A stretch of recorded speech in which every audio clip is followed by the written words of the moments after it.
वचन 40, और हारून से कहा, हमारे लिए ऐसा देवता बना जो हमारे आगे आगे चले, क्योंकि यह मूसा जा हमें मिस्र देश से निकाल के लाया, हम नहीं जानते उसे क्या हुआ। उन दिनों में उन्होंने एक बछड़ा बनाकर उसकी मूरत के आगे बलि चढ़ाया और अपने हाथों के कामों में मगन होने लगे। सो परमेश्वर ने मुंह मोड़कर उन्हें छोड़ दिया कि आकाशगण पूजे, जैसे भविष्य वक्ताओं की पुस्तक में लिखा है कि हे इज़राइल के घराने, क्या तुम जंगल में 40 वर्ष तक पशु बलि और अन्न बलि मुझ ही को चढ़ाते रहे। वचन 43, और तुम मोलेक के तंबू और रिफान देवता के तारे को लिए फिरते थे। तो देखिए कैसे, मतलब स्टीफन कहता है कि इजराइल लोग क्या कर रहे थे। ओके, और तुम मोलोक के तंबू और रिफान देवता के तारों को लिए फिरते थे, अर्थात उन आकारों और जिन्हें तुमने दंडवत करने के लिए बनाया था, सो मैं तुम्हें बाबुल के परे ले जाकर बसाऊंगा। तो परमेश्वर ने सोचा कि अभी मैं, जब तुम ये सब कर रहे तो मैं तुम्हें एक बाबुल के देश में या बाबुल के परे ले जाकर बसाऊंगा। हालेलुया। तो उन लोगों को फिर से क्या करना, अभी बेबीलोन जाना है। तो परमेश्वर ने यह भी कहा कि it is good that they will go to Babylon.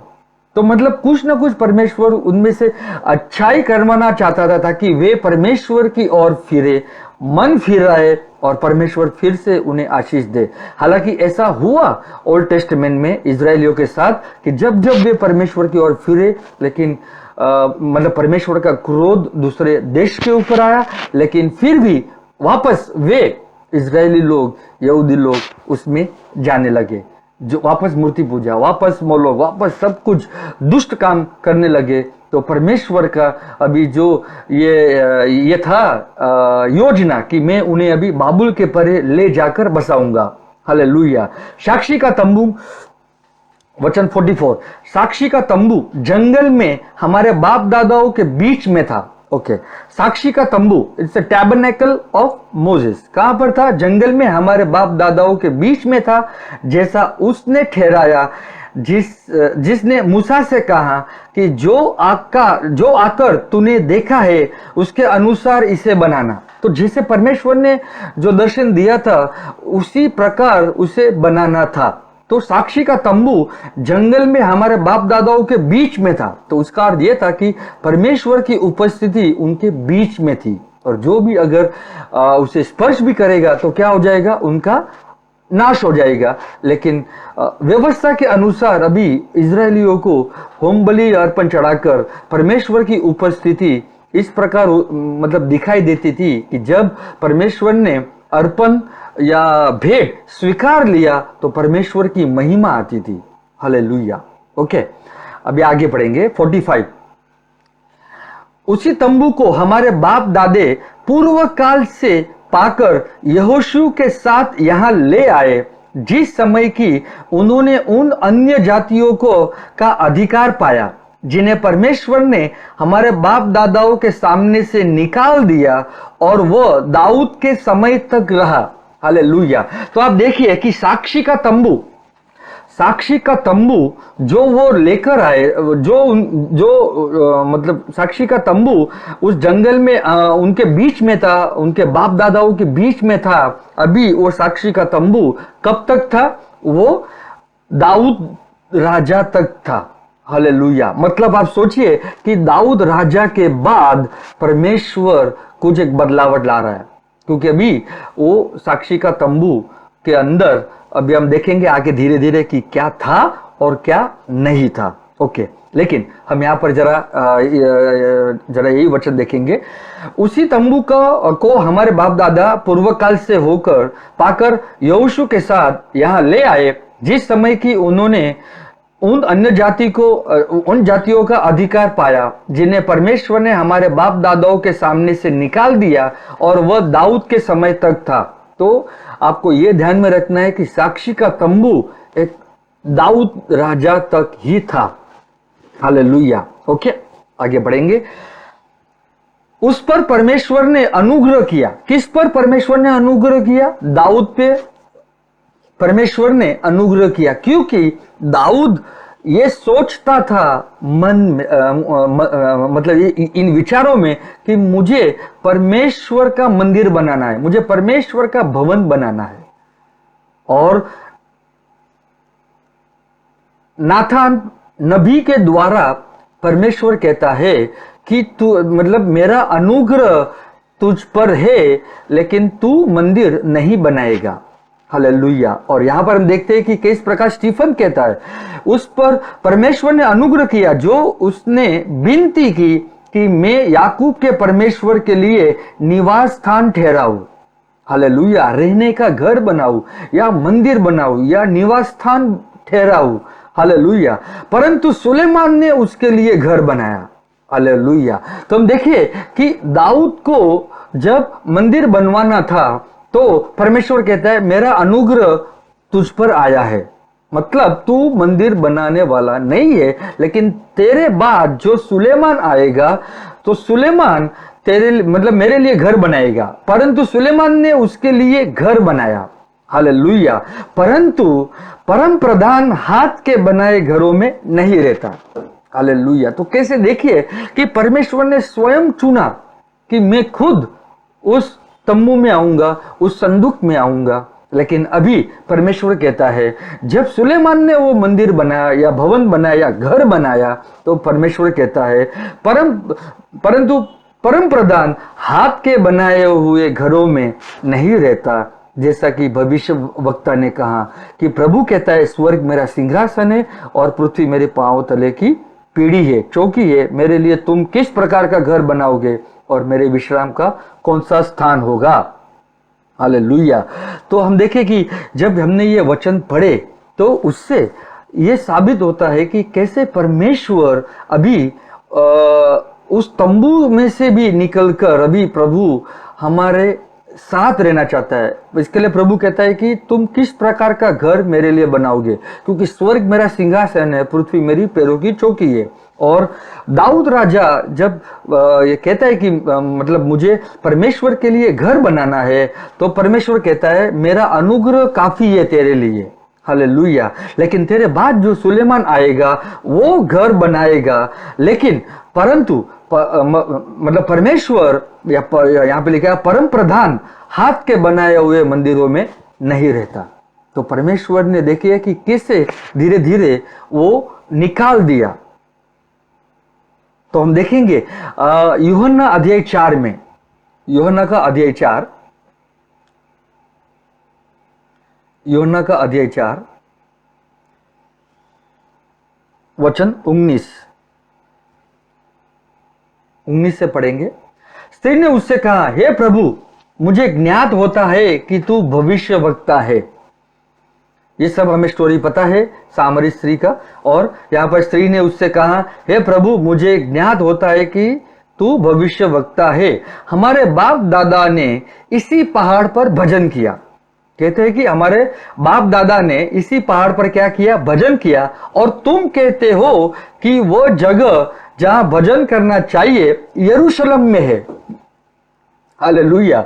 तो स्त्री कहती है हमारे बाप दादा इसी पहाड़ पर क्या करते थे? भजन किया करते थे। लेकिन तुम कहते हो, तुम कौन? कि तुम यहूदी कहते हो, यहूदी लोग कहते हो कि भजन करना चाहिए कहां पर? यरूशलेम में। हालेलुया।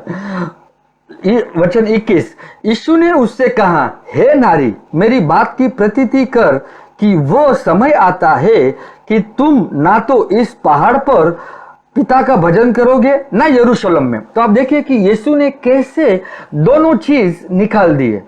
ना तो तुम इस पहाड़ पर भजन करोगे और ना ही तुम यरूशलेम में आराधना करोगे। इंग्लिश में कहते हैं वर्शिप, ओके। हिंदी में यहां पर लिखा है भजन, तो आराधना, ओके। यीशु ने उससे कहा हे नारी मेरी बात की प्रतीति कर कि वो समय आता है कि तुम ना तो इस पहाड़ पर पिता का आराधना या भजन करोगे ना यरूशलेम में। तो यीशु ने दोनों चीज निकाल दिया। ना तो इस तुम पहाड़ पे करोगे माउंट सिनाई, जहां पर व्यवस्था दी गई थी, और ना ही तुम यरूशलेम में करोगे जहां पर मंदिर बनाया था।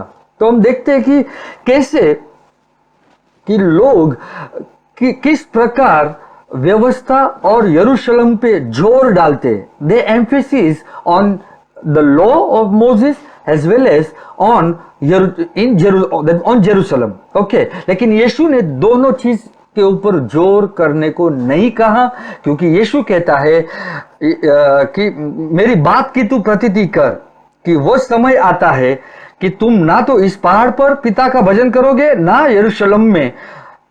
वचन 23, परंतु वो समय आता है, वरना अब भी है, जिसमें सच्चे भक्त पिता का भजन आत्मा और सच्चाई से करेंगे, क्योंकि पिता अपने लिए ऐसा ही भजन करने वालों को ढूंढता है। परमेश्वर आत्मा है और अवश्य है कि उसके भजन करने वाले आत्मा और सच्चाई से भजन करे। हालेलुया। तो यीशु ने कैसे दोनों चीज धीरे धीरे करके निकाल दिए, ताकि लोग ये मतलब लोगों को समझ में आए कि अभी परमेश्वर कौन है, आत्मा है, और जहां पर तुम आराधना करो सच्चाई और आत्मा में, तो अवश्य है कि आप परमेश्वर की आराधना करते हो। हालेलुया। तो हमें परमेश्वर की आराधना सत्य और आत्मा में करना है। सत्य उसका वचन है, आत्मा जो पवित्र आत्मा में दिया है। तो दोनों चीज जब मिलेगा तो हम आराधना कहीं पर भी कर सकते हैं। In other word, the word is worship. प्रभु का वचन ही आराधना है। आमेन। तो हमें यीशु इन वचनों से समझना चाहिए कि कैसे प्रभु धीरे धीरे जो लोग जोर लगाते हैं, उस जोर को अभी हमें नहीं लगाना है। लोग मूसा की व्यवस्था के ऊपर जोर लगाते, तो फिर अगर मूसा की व्यवस्था के ऊपर जोर लगाते तो आराधना करने के लिए तुम अरेबिया में जाओ, उस पहाड़ पे जाओ, उस माउंट सिनाई पे जाओ।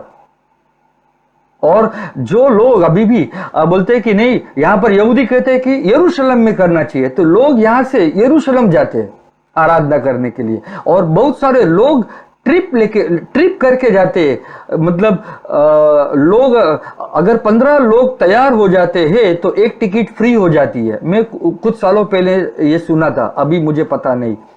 अगर मैं 15 लोगों को तैयार करूं इजराइल लेके जाने के लिए तो एक टिकट फ्री हो जाती है। तो मैं बहुत सारे लोगों को इजराइल लेके जाने के लिए ट्रिप करता हूं, तो सब टिकट्स मेरे लिए फ्री हो जाएगी। 30 होंगे तो 2 टिकट फ्री हो जाएगी, तो मैं उनको इजराइल लेके जाता हूं।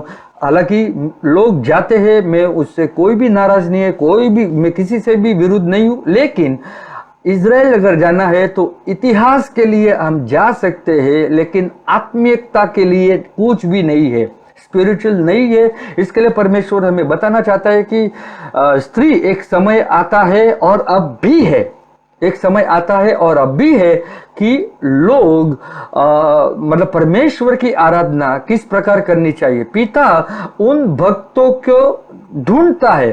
किसको ढूंढता है? पिता उन भक्त लोगों को ढूंढता है जो आत्मा और सच्चाई में आराधना करता है। तो आज भी पिता उन्हें ढूंढता है जो सत्य और मतलब आराधना और सत्य और आत्मा में करे। कोई लोग इस प्रकार लेके जाते हैं कि हम तुम्हें वहां पर इजराइल में लेके जाते हैं और जॉर्डन नदी में जैसे यीशु का बपतिस्मा हुआ वहां पर हम तुम्हारा करेंगे, तो लोग जाते इसके द्वारा। और लोग ये भी कहते हैं कि अगर तुम्हारे पास पैसे नहीं भी है तो भी तुम कहीं से भी लोन लेकर तुम चलो। ये हमें नहीं करना है। इसके लिए यीशु ने वो जोर जो था वो उन पे से हटा देने को कहा है, ना पहाड़ पे और ना ही यरूशलेम में। क्यों? क्योंकि अभी मैं आपको बताता हूं धीरे धीरे कि कैसे मतलब परमेश्वर हमें वचनों के द्वारा बताता है। Hallelujah. So that means I can't put emphasis on the law of Moses as well as on Jerusalem, but परमेश्वर कहता है I am interested in those people who are really worship me in spirit and in truth. Hallelujah. क्योंकि हम देखते हैं कि जब सुलेमान ने देखिए जब सुलेमान ने घर बनाया, तो देखिए कि सुलेमान ने जब घर बनाया ना, तो सुलेमान ने एग्जैक्टली जो पैटर्न परमेश्वर ने मूसा को दिया था उस प्रकार नहीं बनाया। मतलब सुलेमान ने जब भी वो टेम्पल वापस से बनाया तो वो उस प्रकार नहीं बनाया था। हालेलुया। तो हम देखें कि उसने जो चेरुबीम थे या तो स्वर्गदूत थे वो 20 फुट के बनाए, और सुलेमान ने कुछ भी अपना परमेश्वर के भवन को बनाने के लिए नहीं वापरा। उसने सब कुछ जो दाऊद राजा से था लोगों से कलेक्ट करके वो सब कुछ परमेश्वर के भवन के लिए बनाया, और लेकिन सुलेमान ने अपना पैलेस अपने लिए बनाया। तो आप देखिए कि कैसे लोग सुलेमान की बुद्धि का ये प्रचार भी करते, और लोग मतलब समझते कि उसे परमेश्वर ने बुद्धि दी। बरोबर, परमेश्वर ने बुद्धि दी, लेकिन अगर वो परमेश्वर के लिए इस्तेमाल करता तो वो सही तरीके से होता। लेकिन आप सोचिए, अगर मुझे परमेश्वर से बुद्धि मिली तो क्या मैं 700 रखेलों को रख सकता हूं, और जो भी रखेल मैंने रखी मैं उनके परमेश्वर को ले आया। तो जो भी सुलेमान ने मंदिर बनाया वो परमेश्वर के मतलब परमेश्वर ने जो मूसा को कहा था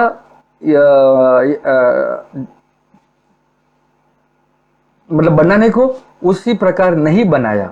हालेलुया। तो देखिए कि कैसे जब सुलेमान फिर से मंदिर बनाया तो कुछ भी परमेश्वर का चीज उपयोग नहीं किया। हालेलुया। उसने सब कुछ लोगों का लिया, और सोना भी जो था, समझो कि 2 चेरुबीम जो उसने मतलब बनाने थे 20-20 फुट के उसने बनाए, लेकिन उसने गोल्ड से बनाया। लेकिन बाइबल बताती है जब परमेश्वर ने मूसा को कहा तो सॉलिड गोल्ड का बनाना था। जो 2 चेरुबीम बनाना था वो सॉलिड गोल्ड के बनाने थे। हालेलुया। तो हम देखें कि कैसे जैसे धीरे धीरे वो मंदिर फिर से बनाने को आया तो कैसे मतलब परमेश्वर की उपस्थिति उस तंबू से धीरे धीरे कम होते गई। तो जब देखेंगे कि तंबू कब तक था, हम देखें कि तंबू दाऊद राजा तक था, और फिर जब सुलेमान ने मंदिर बनाया तो दूसरा इतिहास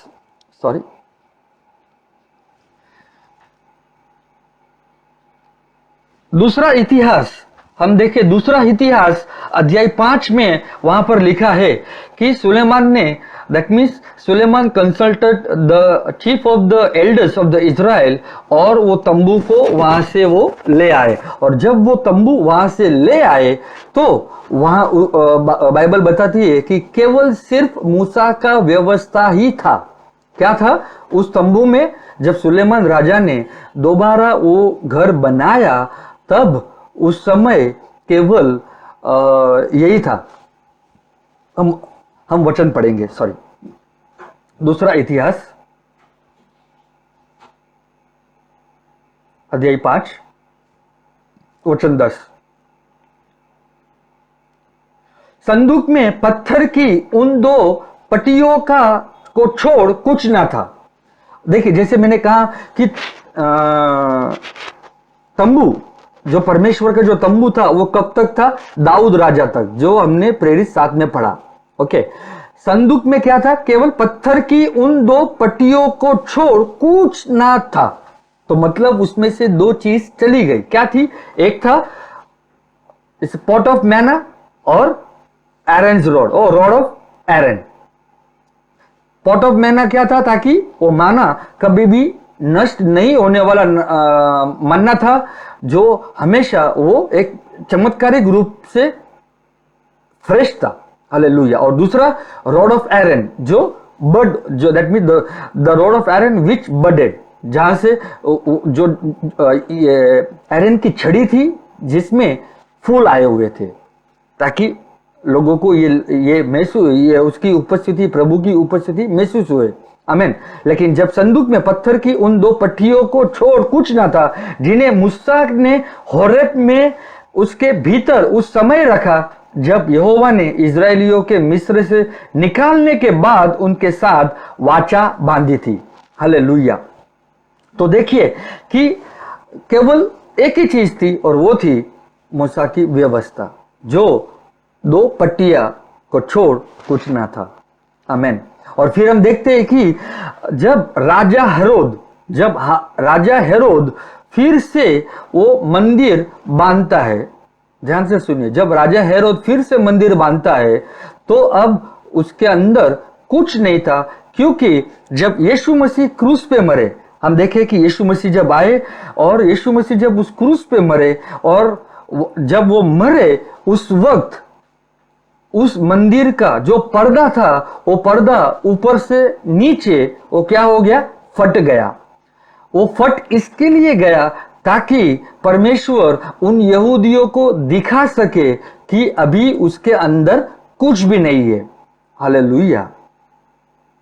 आपको अगर समझ में आ रहा है, प्रेज गॉड। नहीं समझ में आ रहा है, फिर से आप ये सुने टीचिंग, ताकि आपको एक समझदारी आए। आमेन। ओके, मैं फिर से कहूंगा, यीशु मसीह जब उस क्रूस पे मरे और जब उस क्रूस पे मरे तब मंदिर का पर्दा फटा ऊपर से नीचे तक, और जब वो फट गया तो अंदर कुछ भी नहीं था। परमेश्वर ने इसलिए किया ताकि वो यहूदी लोगों को दिखा सके कि अभी उसमें कुछ भी नहीं है। तो ये फरूशी, सदुकी और जो भी यहूदी उनके साथ मिले हुए थे, वे क्या किए, वे लोगों को अब या तो वो अपने आप को ही मूर्ख बनाते थे या वो लोगों को ही मूर्ख बनाते थे। हालेलुया। इसके लिए बाइबल बताते हैं यूहन्ना 1 में कि वे अपनों के पास आया, लेकिन उसके अपनों ने उसे ग्रहण नहीं किया। तो हम देखिए कि बहुत सारे यहूदी लोगों ने विश्वास नहीं किया, हालांकि थोड़े लोगों ने विश्वास किया। और लेकिन बाइबल यह भी बताती है कि जितनों ने उससे ग्रहण किया उतनों को परमेश्वर की संतान बनने का क्या दिया, अधिकार दिया। आमेन। आज परमेश्वर का मतलब हम अधिकार से ये कह सकते हैं कि हम परमेश्वर की संतान है। आमेन। क्योंकि हमने उसकी मृत्यु और उसके पुनरुत्थान के ऊपर विश्वास किया। और इसलिए यीशु बताना चाहता है हमें कि किस प्रकार धीरे धीरे, मतलब परमेश्वर बताना चाहता है कि किस प्रकार परमेश्वर की उपस्थिति जो चली गई थी मतलब आदम से, फिर मूसा की व्यवस्था में परमेश्वर अपनी उपस्थिति वाचा के जरिए या संदूक के जरिए या तंबू के जरिए वो बताना चाहता था। और फिर हम देखते हैं कि अभी यीशु मसीह जब आए तो अभी उस तंबू में या उस संदूक में अभी कुछ भी नहीं है, क्योंकि हमने ये वचन पढ़ा, दूसरा इतिहास 5:10, संदूक में पत्थर की उन 2 पट्टियों के छोड़ कुछ न था। और जब वो पर्दा फटा तो अभी उस पर्दे के पीछे जो अति पवित्र स्थान हम कहते हैं, वहां पर कुछ भी नहीं था। हालेलुया। तो फिर वो कहां पर चला गया वो हमें पता नहीं है, लेकिन एक जगह पे मैं ले जाना चाहूंगा, इर्माया में जो भविष्यवाणी की थी कि इज़राइल मतलब या यरूशलेम पे जो न्याय आने वाला है वो अवश्य आएगा ही। हालेलुया। और इसलिए परमेश्वर बोलते हैं कि मतलब इर्माया के द्वारा वो भविष्यवाणी थी कि वे 70 साल बेबीलोन में वे जाएंगे। और दानियल जो था वो बेबीलोनियन कैप्टिविटी के समय में ऑलरेडी वो था। हालेलुया। और दानियल नबी ने यिर्मयाह का किताब पढ़ा और उससे बहुत सारा कुछ यिर्मयाह की किताब से ये सीखने को मिला।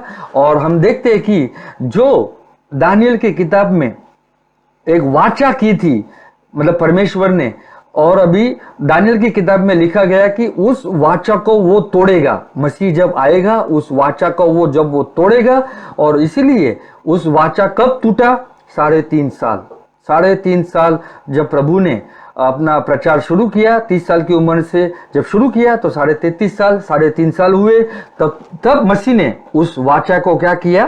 कट कर दिया, तोड़ दिया, तो दानियल का भविष्यवाणी पूरा करने के लिए। हालेलुया। और इसलिए हम देखेंगे यिर्मयाह का पुस्तक में जाएंगे,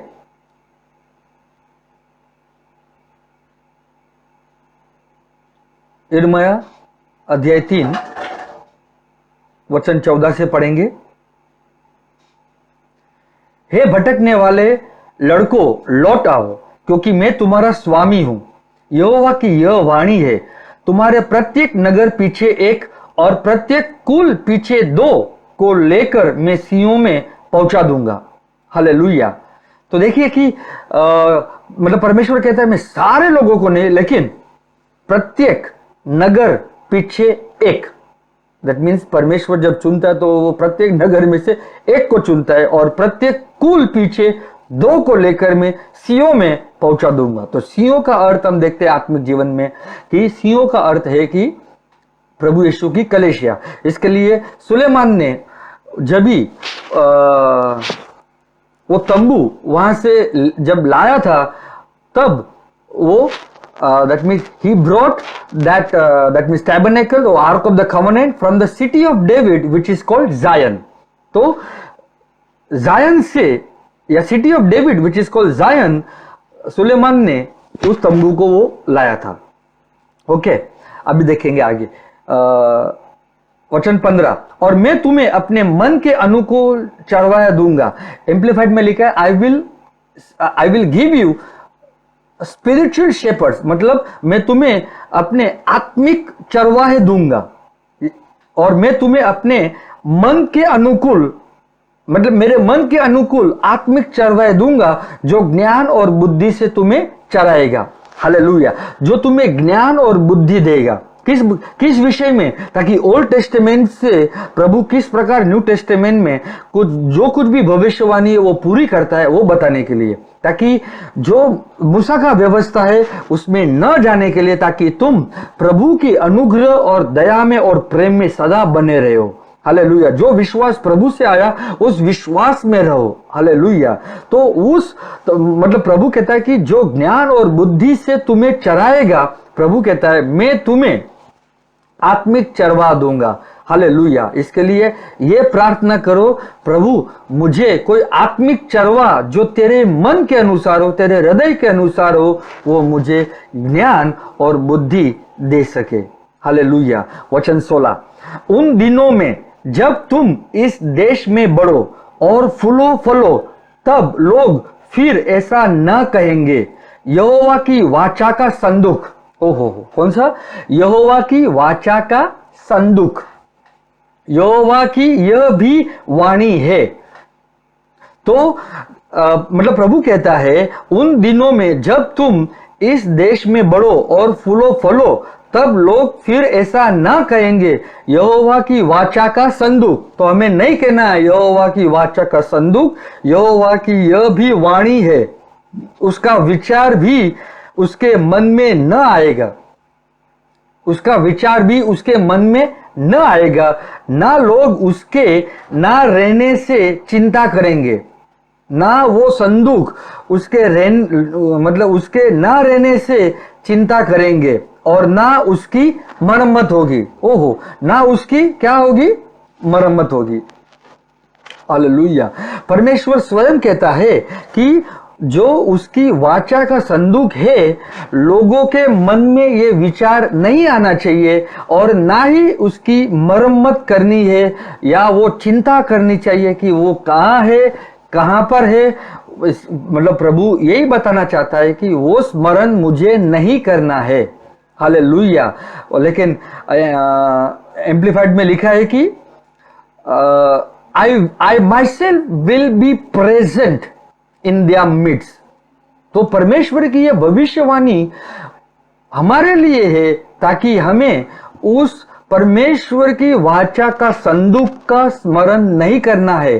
कहां पर है, कहां पर रखा गया है, कोई अगर आके कहेगा कि भाई मैंने यहां पर देखा या जमीन के नीचे है, हमें स्मरण नहीं करना है। अगर कोई कहता है मुझे मिल गया है, तो उसे वो हमें विश्वास ही नहीं करना है। और कोई भी यहां पर यह भी कहता है कि हमें उसकी मरम्मत नहीं करनी है। हालेलुया, हमें बनाना भी नहीं है। लोग माने में वो बनाते भी है, संदूक बनाते भी है, और उस संदूक के ऊपर 2 चेरूब जो 2 स्वर्गदूत है एक दूसरे को फेस करते, मतलब एग्जैक्टली वैसे बनाते भी है। लेकिन बाइबल बोलती है हमें ना तो वो बनाना है, ना ही स्मरण करना है, ना ही विचार करना है, ना ही उसकी मरम्मत करना है। क्योंकि बाइबल बताती है, परमेश्वर बोलता है उस समय मैं उनके साथ हूंगा और मैं उनके बीच में होऊंगा। हालेलुया, इसके लिए परमेश्वर बोलता है कि सचमुच मतलब तुम मेरे लिए क्या मतलब कौन सा घर बनाओगे। इसके लिए हम परमेश्वर का घर नहीं बना सकते, क्योंकि परमेश्वर कहता है स्वर्ग मेरा सिंहासन है और पृथ्वी मेरी पैरों की चौकी है। और लोग आज कलेशिया को बोलते हैं कि हमें परमेश्वर का चर्च बनाना है, हमें परमेश्वर का भवन बनाना है। नहीं, हम परमेश्वर के मंदिर है, हम परमेश्वर के भवन है, हम परमेश्वर की कलेशिया है, हम परमेश्वर का मंदिर है, हम परमेश्वर का शरीर है। हालेलुया। मतलब इस पृथ्वी पे, और परमेश्वर का आत्मा हमारे अंदर निवास करता है। तो देखिए किस प्रकार परमेश्वर धीरे धीरे मतलब जैसे down the line, that means God is breaking up and destroying the pattern which he told, क्योंकि वो परमेश्वर है, हम उसे क्वेश्चन नहीं कर सकते। लोगों को अगर मूसा की व्यवस्था में जाना है तो जाइए, लोगों को अगर यरूशलेम में जाना है जाइए, लेकिन कोई मतलब परमेश्वर उन सभी चीजों को बढ़ावा आज नहीं करता, क्योंकि यीशु मसीह उस क्रूस पे मरकर जी उठे। और आप देखें सारे शिष्य लोगों ने क्या प्रचार किया, सारे शिष्य लोगों ने मसीह का क्रूस प्रचार किया और उसका पुनरुत्थान का प्रचार किया और पवित्र आत्मा का वर्षाव का प्रचार किया। हालेलुया। हमें उन चीजों को बढ़ावा करना है जो परमेश्वर की ओर से है। और इसीलिए आज परमेश्वर की नजर में कोई भी फेवरेट नहीं है। और आप देखिए कि जब परमेश्वर जो कहता है वो करता है। यरूशलेम पे न्याय हुआ, जैसे यिर्मयाह में आप जब आप यिर्मयाह पढ़ो, एजिकल पढ़ो और बहुत सारी नबियों की किताब पढ़ो, उसमें परमेश्वर यही बताता है कि मेरे लोग तुम मेरे पास आओ, वापस फिरो, मन फिराओ, ताकि मैं तुम्हें चंगाई करूं, तुम्हारा हृदय मुझसे दूर ना हो। लेकिन फिर भी वे हमेशा आज्ञाकारी नहीं होते थे। इसके लिए परमेश्वर क्या करता था, परमेश्वर वो मौका मतलब परमेश्वर का अनुग्रह, दया और प्रेम उस वक्त भी था और यीशु आने तक भी था, और यीशु आने के बाद भी वो भविष्यवाणी करता है कि इस मंदिर के ऊपर न्याय आएगा। और इसीलिए जब शिष्य ने पूछा कि ये मंदिर कितना बढ़िया है जो ये बनाया गया है, तो यीशु कहता है एक पत्थर भी इस मतलब ये मंदिर पे एक पत्थर भी एक दूसरे के ऊपर नहीं रहेगा। इसका मतलब यह मंदिर टूटेगा, यरूशलेम मंदिर टूटेगा, यह नाश होगा, न्याय आएगा। और 70वें साल में AD 70 में उस मंदिर का नाश हुआ, यरूशलेम मंदिर। अभी यरूशलेम मंदिर अगर नहीं टूटता, अगर नाश नहीं होता, तो मूसा की व्यवस्था के अनुसार जो बलिदान लोग चढ़ाते थे तो आज तक चलता, आज तक क्या होता, आज तक चलता रहता। तो फिर यीशु मसीह का क्रूस पे बलिदान देना व्यर्थ हो जाता। इसके लिए प्रभु बोलता है इब्रानियों का 10 किताब में कि मैं जो सारी किताबों में, जो बाइबल की सारी किताबों में मेरे बारे में लिखा है, मैं आऊंगा और तेरे लिए जो शरीर तूने बनाया है वो शरीर को मैं क्या दूंगा, बलिदान दूंगा।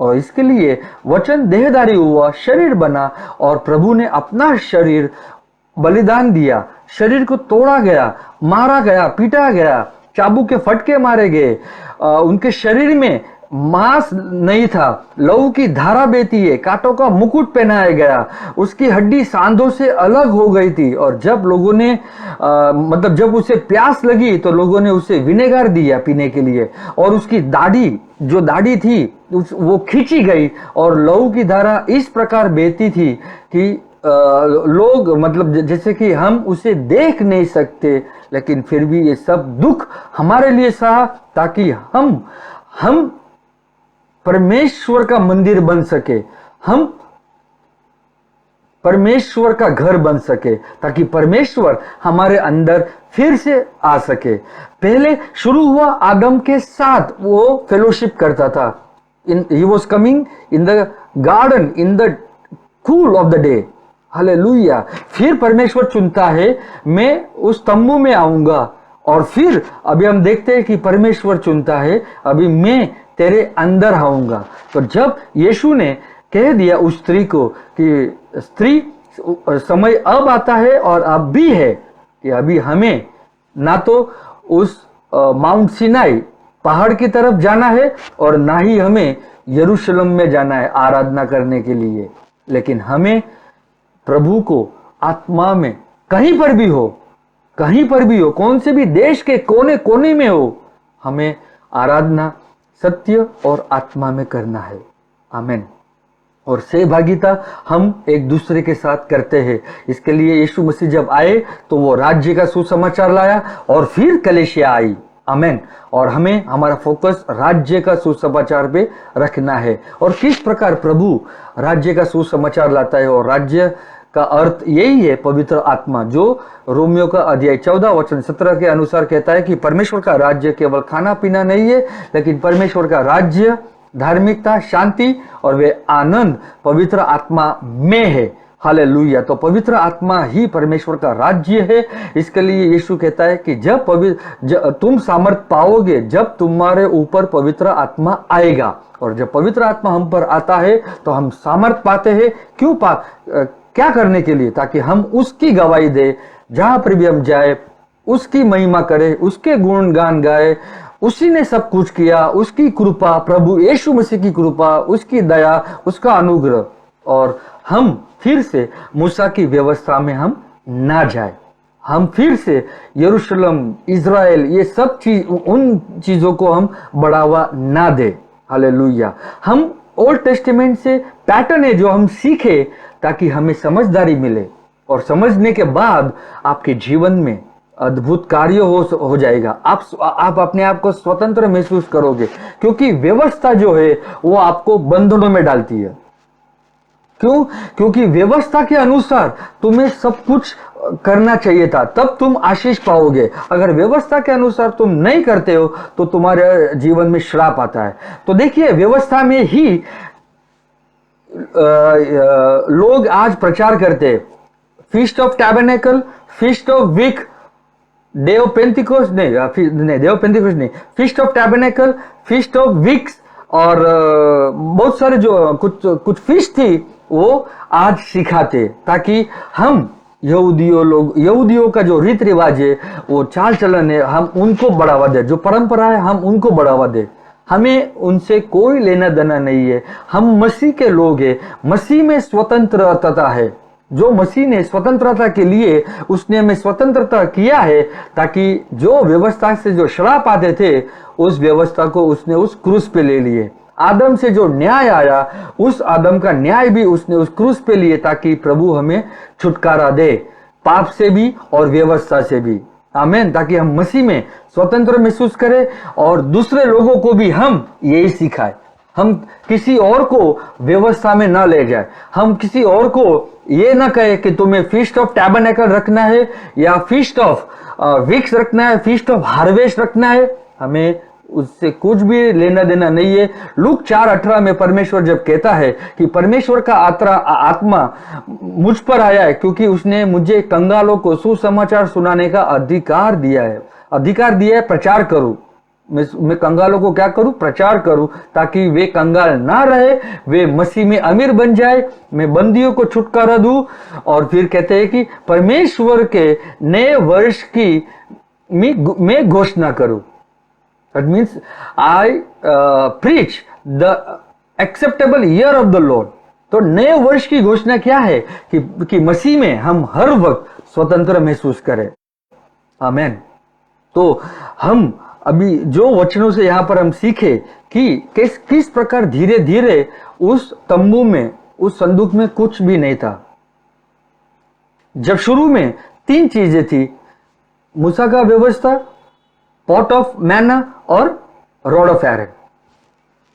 वो कब तक था? दाऊद राजा तक। दाऊद राजा के बाद जब सुलेमान फिर से मंदिर बांधता है, तो बाइबल बताती है उसमें केवल सिर्फ उस संदूक में क्या था? वो एक वाचा थी, मूसा की इस आर्क ऑफ द कवनेंट। उसमें सिर्फ खाली वाचा ही थी। हालेलुया। लेकिन जब यीशु मसीह आए, उस क्रूस पे मरे, पर्दा फटा ऊपर से नीचे तक, तब अभी पीछे उस मंदिर के अंदर कुछ भी नहीं था। मतलब प्रभु कहता है अभी फिर से तुम उस संदूक को या उस वाचा को तुम उसमें न जाओ, ढूंढने की भी कोशिश मत करो यिर्मयाह के अनुसार, क्योंकि मैं तुम्हारे अंदर हूंगा, तुम्हारे बीच में रहूंगा, तुम्हारे साथ रहूंगा, मेरी उपस्थिति तेरे साथ रहेगी, और जहां पर भी तू जाए राज्य का सुसमाचार प्रचार कर, और मैं तेरे द्वारा चिन्ह चमत्कार करूं। हालेलुया। और बाइबल ये भी बताती है हमें कि कैसे परमेश्वर धीरे धीरे आराधना करने का जो आइडिया दिया गया था मंदिर का, वो नाश किया, ताकि हम कहीं पर भी स्वतंत्र रहकर परमेश्वर की आराधना करें। हालेलुया। तो इज़िकिएल में देखेंगे, इज़िकिएल अध्याय 14 जब आप पढ़ोगे 2 जगहों पे, वहां पे जब मैंने पढ़ा तो वहां पे लिखा कि अगर दानियल, दैट मीन्स डैनियल, जोब और नोहा, अगर ये 3 जन को मतलब बाइबल बताती है परमेश्वर ने स्वयं उनको धार्मिकता कहा। That means God called Noah, Daniel and Job righteous. That means God called himself that they are righteous. Who? Noah, Job and Daniel. Hallelujah. और इज़िकिएल में बताया जाता है कि जब मसीह आता है और मसीह उस क्रूस पे मरने वाला भी है, और उस समय अगर नूहा, दानियल और अयूब, जोब भी रहेगा, तो मैं फिर भी यरूशलेम मंदिर को मतलब मंदिर पर न्याय करूंगा। अवश्य मैं यरूशलेम पे क्या करूंगा? न्याय करूंगा। लेकिन ये 3 जो रहेंगे, मैं तीनों को अवश्य बचाऊंगा। बाइबल यही बताती है कि उन तीनों को, मतलब जो धार्मिकता है, प्रभु कहता है मैं उन तीनों को अवश्य बचाऊंगा, लेकिन यरूशलेम मंदिर पर न्याय होगा, नाश होगा। हालेलुया। और इसीलिए हम देखते हैं कि जो लोग यीशु मसीह पे विश्वास किए, ग्रहण किए, प्रभु ने उन सारे मसीह लोगों को बचाया जिन्होंने ग्रहण किया था, क्योंकि वे धार्मिकता मसीह से मिली हुई थी। हालेलुया।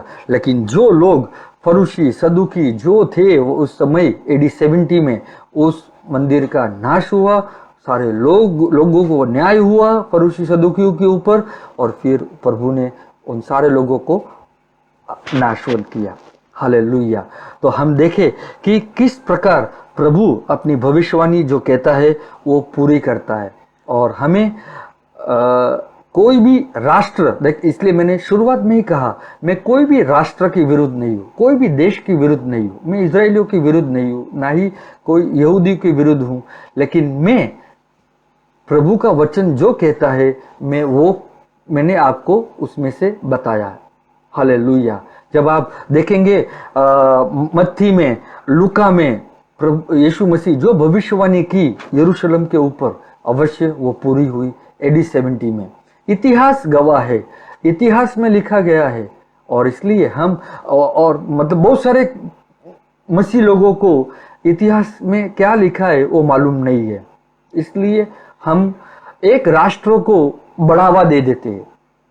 प्रभु कहता है अभी हमें उन कोई भी राष्ट्र को बढ़ावा नहीं देना है, कोई भी फेवरेटिज्म नहीं है। परमेश्वर मनुष्य का आदर करता है, और हमें मसीह का सुसमाचार उस इज़राइल में ले जाना है, उन यहूदियों के पास ले जाना है, ताकि वे मसीह को ग्रहण करे, विश्वास करे कि वो 2000 साल पहले आए, मरकर वो जी उठे, और हमें उन्हें मसीह के बारे में बताना है।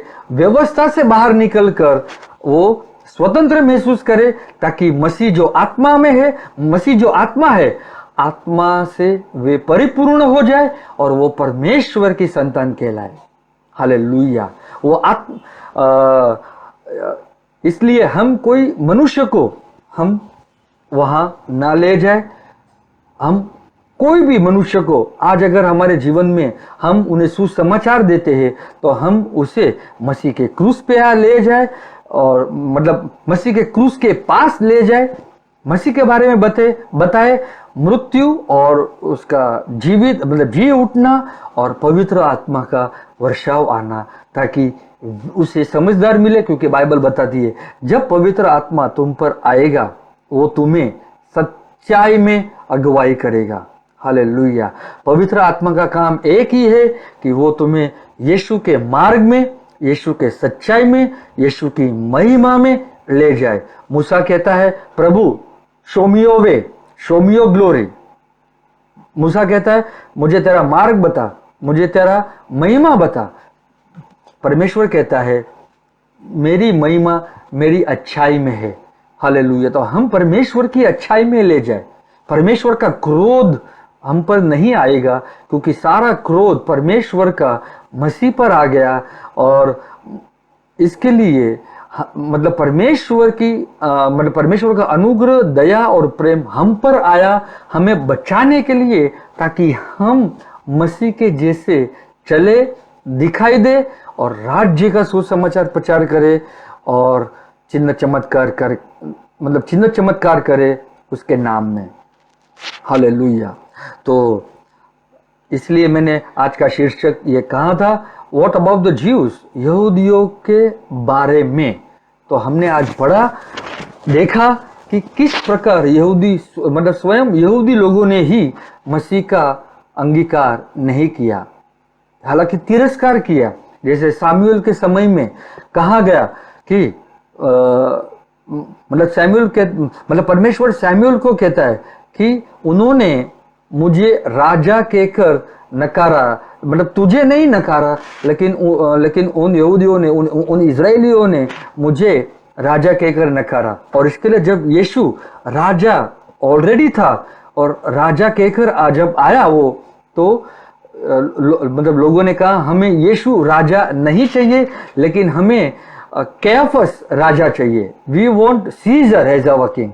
तो आप देखिए कि कैसे यहूदी लोगों ने या इजराइल लोगों ने दो बार हम देखे मतलब परमेश्वर को नकारा। तो आज परमेश्वर के नज़र में कोई भी फेवरेट नहीं है। मैं फिर से कहूँगा, मुझे गलत मत समझो, मैं सच्चाई प्यार में बताता हूँ।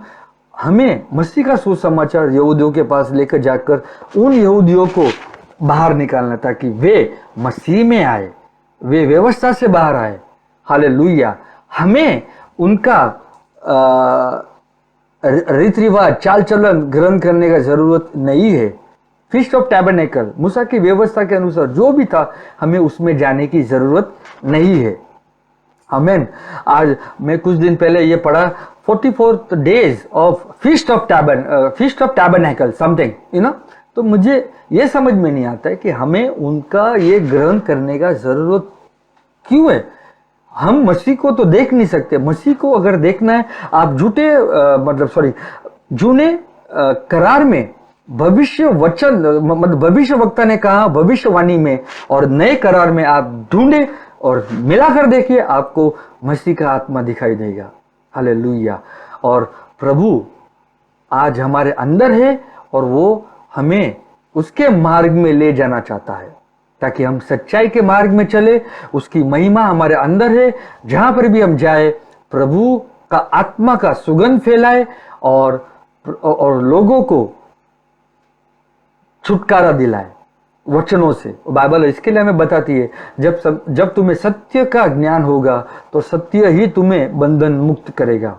और इस प्रकार हमें बाइबल ये भी बताती है नए करार में 3 जगहों पे, एफिसियो, गलतियों और आई थिंक एक जगह पे और, वहां पर ये लिखा गया है कि अभी मसीह में अगर हम है, तो ना यहूदी ना यूनानी, ना बारबेरियन ना स्किंथियन, ना स्लेव ना आजादी, हम मसीह में एक नया मनुष्य है। हालेलुया।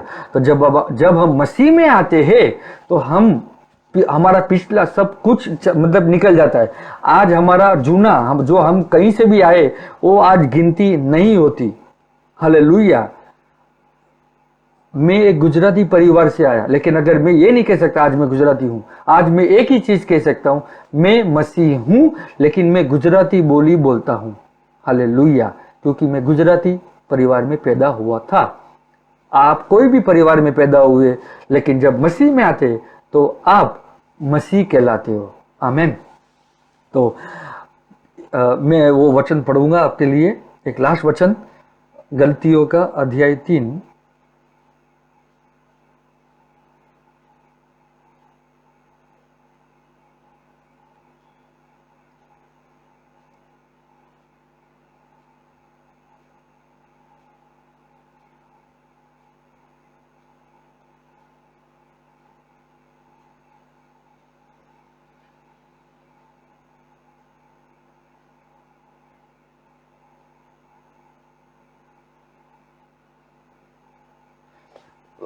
गलतियों का अध्याय 3 वचन 28। अब ना कोई यहूदी रहा और ना यूनानी, ना कोई दास ना स्वतंत्र, ना कोई नर ना नारी, क्योंकि तुम सब मसीह यीशु में एक हो।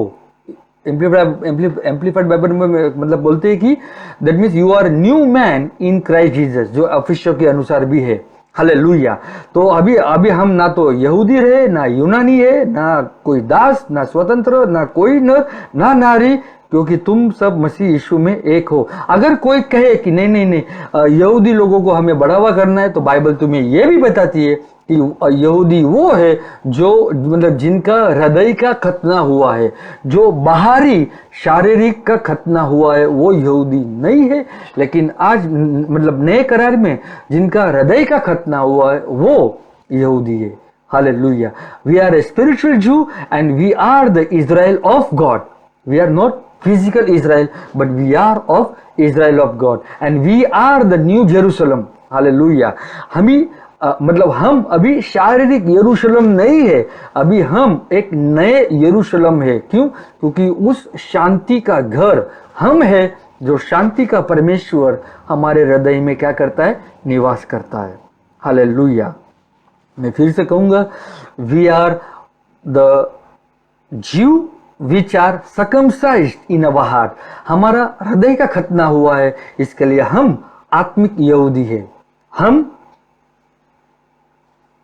we are the Israel of God, not the physical but spiritual। Hallelujah.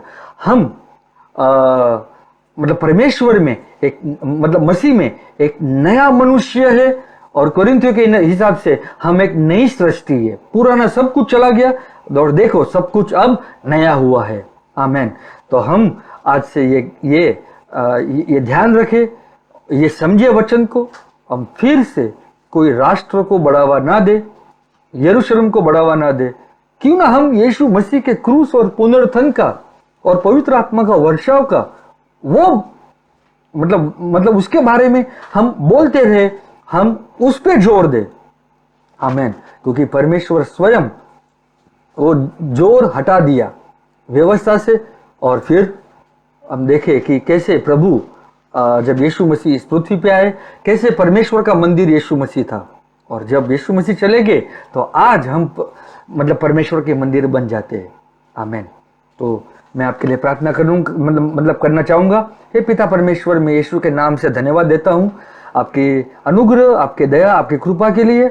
जो लोगों ने वचन सुना और बाद में भी सुनेंगे प्रभु, उनके हृदय में प्रभु एक समझदारी आए, उनकी आंखें खुल जाए, और अधिक से अधिक प्रभु वो आपको समझ पाए, आपके वचन को, और ज्ञान मिले प्रभु, बुद्धि मिले, और वे मूसा की व्यवस्था से, यरूशलेम से वो स्वतंत्र हो जाए, ताकि वे मसीह का क्रूस और मसीह का पुनरुत्थान और पवित्र आत्मा का वर्षाव के ऊपर वो ध्यान दे, और कहीं पर भी जाए वे पवित्र आत्मा का और यीशु मसीह का सुगंध फैलाए, सुसमाचार सुने, राज्य का सुसमाचार सुनाए, और चिन्ह चमत्कार करे। प्रभु, मैं उनके जीवन में आशीष, शांति, संपूर्ण चंगाई, भरभराट का जीवन, उन्नति घोषणा करता हूं, और बढ़ोतरी चाहता हूं प्रभु उनके आत्मिक जीवन में, ताकि वे बढ़े। यीशु मसीह के नाम से मैं ये प्रार्थना करता हूं। आमीन। हमारे प्रभु यीशु का प्रेम, हमारे परमेश्वर पिता का प्रेम, प्रभु यीशु मसीह का अनुग्रह और पवित्र आत्मा का सहभागिता हम सब के साथ सदा रहे। आमीन। God bless you and Jesus love.